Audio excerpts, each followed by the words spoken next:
Two parents, two adult sons with mental health diagnoses, two arrests those parents say would have never happened if only Lincoln police had taken their loved ones into emergency protective custody. It was July 2020 when Brenda Mae Stinson found herself knocked unconscious and in the hospital, assaulted by her son. Really remember it all is seeing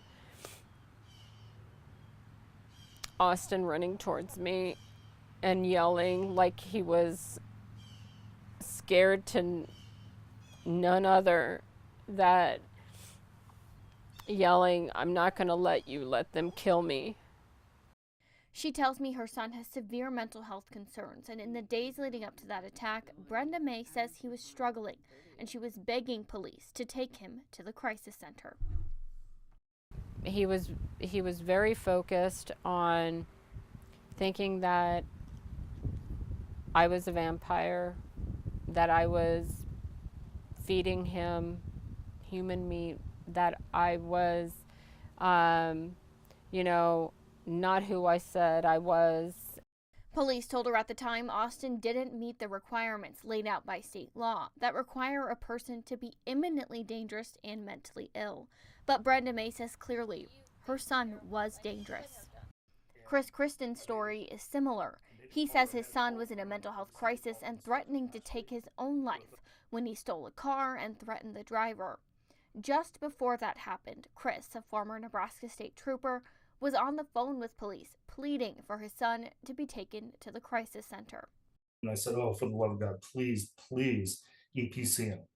I go, there's a history of this, he spirals down, things are going to go bad. I'm really, really worried about this. A mental health professional and police officer decided his son didn't meet that criteria, and just a while later, his son was in the back of a police car facing charges.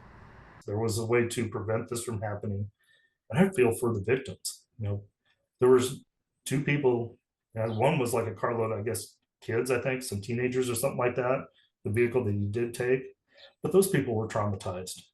Lincoln Police Captain Ben Kopsa says taking someone into emergency protective custody isn't a simple decision. It comes down to a point in time, the immediacy of the concerns. The person has to be an imminent threat of bodily harm to themselves or others. I wish that we could always make the right decision, but sometimes the hindsight is 20/20 in that.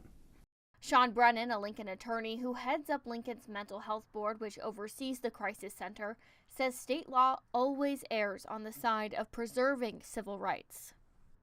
Everyone has the right to liberty, and to force them into treatment, you're interfering with their liberty. Even if it's an outpatient basis, you're making them do something that they might not want to do. But parents like Chris and Brenda Mae say their sons would be so much better off had they ended up EPC'd, not imprisoned. We can't let incarceration be our new mental health. Brenda Mae's son is now serving an 18-year prison sentence. Chris's son is still facing 2 felony charges and going through the competency restoration process. Tomorrow we'll have a package about what staffing in mental health facilities looks like across the state.